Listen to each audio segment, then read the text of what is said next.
Come on, let's go. Let's go.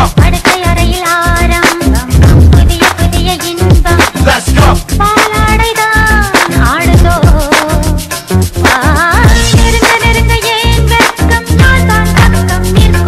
Let's go.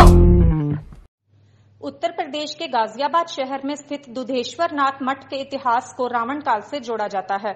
इसे स्वयंभू मंदिर भी माना जाता है। दुधेश्वर महादेव मठ मंदिर में जमीन से 3.5 फीट नीचे 7 स्थापित स्वयंभू दिव्य शिवलिंग हैं।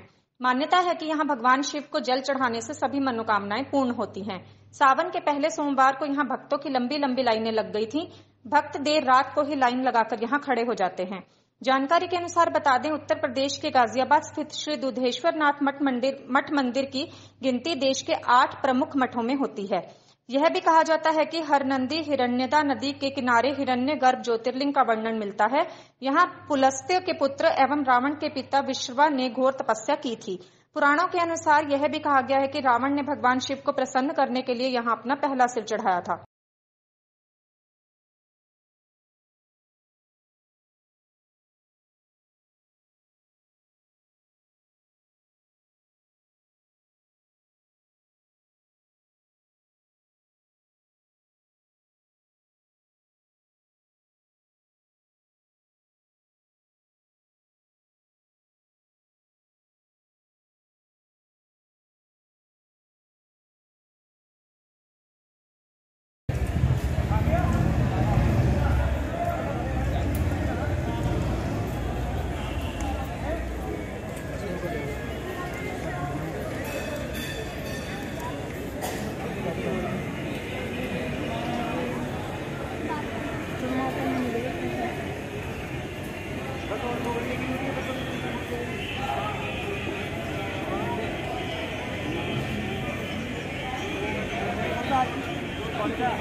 महत्व है और कहा जाता है कि इस आरती में खुद शिव दर्शन देते हैं और भक्तों की मनोकामना पूरी करते हैं।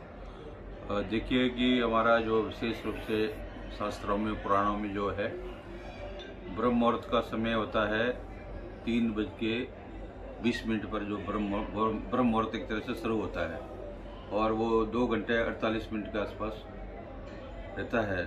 तो उस समय वो ब्रह्म मुहूर्त का काल होता है। उस समय में क्या है कि पूरा वातावरण बड़ा शांत रहता है और उस समय में जैसे हमारा ब्रह्म मुरारी सहस्रलिंगम निर्मल बादशोलिंगम जन्म दुख विनाशलिंगम तत्प्रणम सदाशिवलिंगम, तो जन्म संचित पाप विनाशलिंगम तत्प्रणम सदाशिवलिंगम।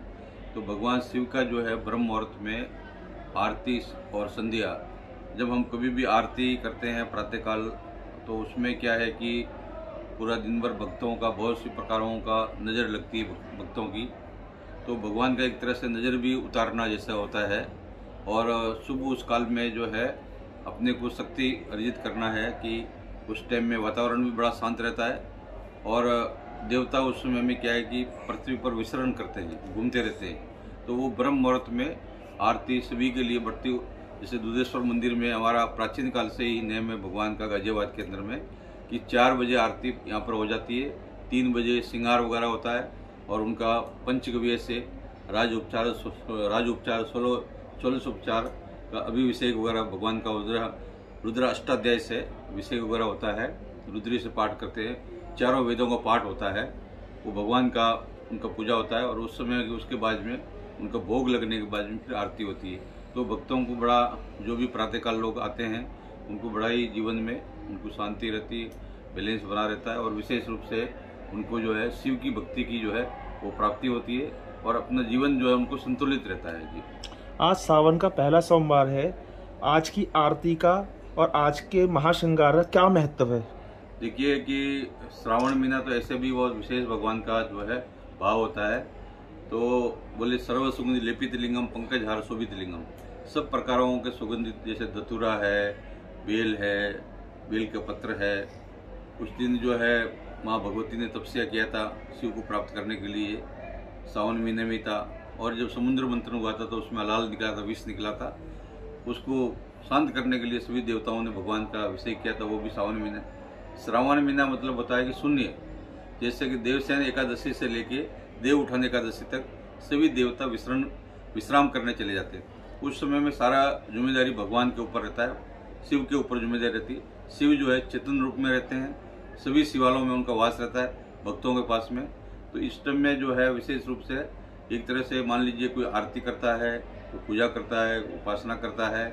जैसे किसी को भाई कोई धन चाहिए, कोई लक्ष्मी है, किसी का विवाह नहीं हो रहा है, कोई कन्या है, उनका अच्छा वर चाहिए, तो सब प्रकारों का वो भगवान को विभिन्न प्रकार से, दूध से, शहद से, घी से, सब प्रकारों से, तिल है, काले तिल है और बेलपत्र है, विभिन्न प्रकारों के फल फूल वगैरह से भगवान का अभिषेक पूजन किया जाता है। और सोमवार में विशेष करके सावन के सोमवार में जो 16 सोमवार का जो व्रत लेते हैं वो भी उसी दिन से शुरू होता है। आज सावन का पहला सोमवार है, तो भगवान की भक्तों की यहाँ पर रात को 12 बजे से दर्शन कर रहे हैं लोग।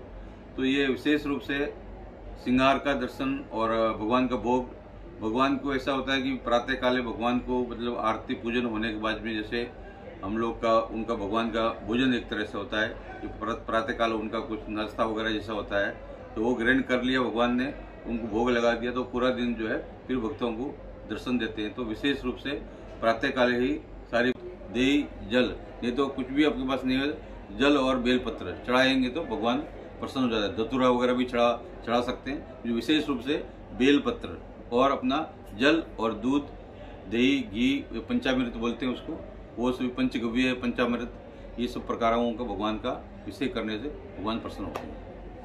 महाराज जी क्या सुरक्षा मिला है हमारा इधर एक पूरा एक हफ्ते से 7-8 दिन से एसएसपी वगैरह है, डीएम वगैरह, जिलाधिकारी वगैरह है, महाराज जी को भी हमने पत्र देकर आए थे। तो पूरा अपना दुधेश्वर मंदिर का विशेष रूप से 1 महीने से पूरा नगर निगम का लाइट है, जल है, हेडपम्प वगैरह बंद, 2 साल से कोरोना होने की वजह से वो बंद पड़े थे।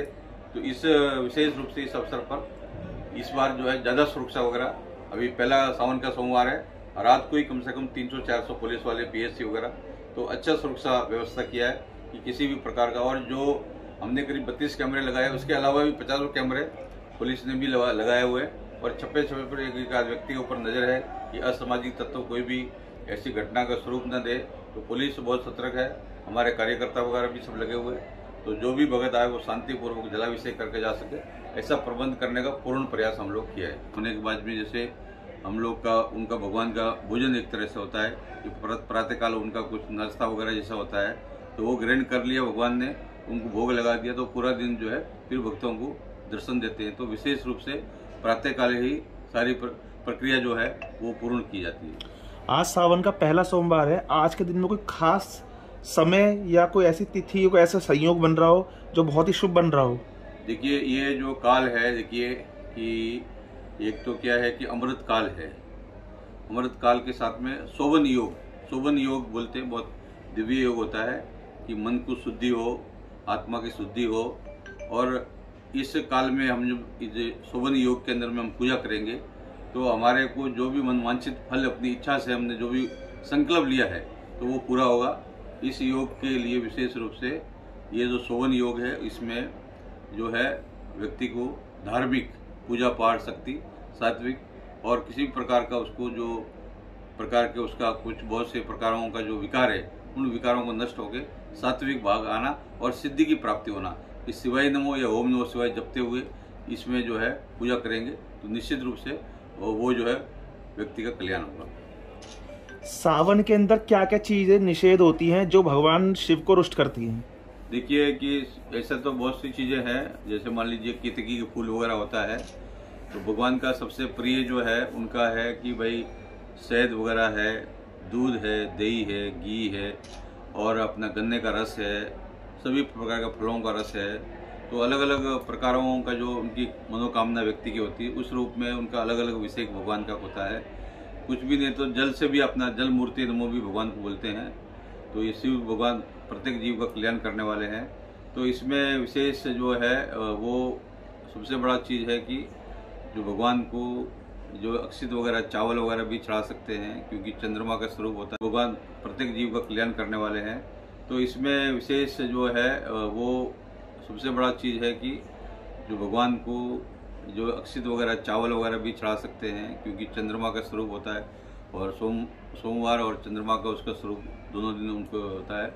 तो ये क्या है कि देखते हैं कि चंद्रमा जो होता है कि जो आपका अमावस्या को एकदम क्षय हो जाता है, खत्म पूर्ण हो जाता है। तो उसके बाद में बहुत सी ऐसी जो है असुर शक्तियाँ हैं वो प्रबल हो जाती है। तो उसको कंट्रोल करने के लिए भगवान का चतुर्दशी, शिव चौदश को भी चतुर्दशी का जो उनको जो कृष्ण पक्ष अंधेरा पक्ष जो है उनका, क्योंकि अंधेरा का देवता भगवान शिव है, तो वो अंधेरा पक्ष में उनका पूजा वगैरह करने से उनका जो है हमेशा से ही, क्योंकि वो जो है अंधेरा का देव है, क्योंकि श्रृंगार करते हैं भगवान। जैसे विष्णु जो है वो जगत का पालन करते हैं, ब्रह्मा जी उत्पत्ति करते हैं, और विशेष रूप से शिव जो है उनका श्रृंगार करते हैं। तो ये जो है आपका भगवान का पूजन विशेष रूप से केवल केतकी के फूलों का निषेध बोलते हैं। और कई पुराणों में वगैरह में, जैसे मान लीजिए कि वो जो अपना कुमकुम वगैरह रोली वगैरह होती है, तुलसी का जो पत्ते वगैरह होते हैं वो भगवान शिव पर नहीं चढ़ाते। विशेष रूप से शिव को जो है बेलपत्र, दूध, दही, जल, नहीं तो कुछ भी आपके पास नहीं है, जल और बेलपत्र चढ़ाएंगे तो भगवान प्रसन्न हो जाता है। धतूरा वगैरह भी चढ़ा सकते हैं। जो विशेष रूप से बेलपत्र और अपना जल और दूध, दही, घी, पंचामृत बोलते हैं उसको, वो सभी पंचगव्य, पंचामृत, ये सब प्रकारों का भगवान का अभिषेक करने से भगवान प्रसन्न होते हैं। महाराज जी क्या सहयोग मिला है हमारा इधर पूरा एक हफ्ते से 7-8 दिन से एसएसपी वगैरह है, डीएम वगैरह, जिलाधिकारी वगैरह है, महाराज जी को भी हमने पत्र देकर आए थे। तो पूरा अपना दुधेश्वर मंदिर का विशेष रूप से 1 महीने से पूरा नगर निगम का लाइट है, जल है, हैंडपम्प वगैरह 2 साल से कोरोना होने की वजह से वो बंद पड़े थे। तो इस विषय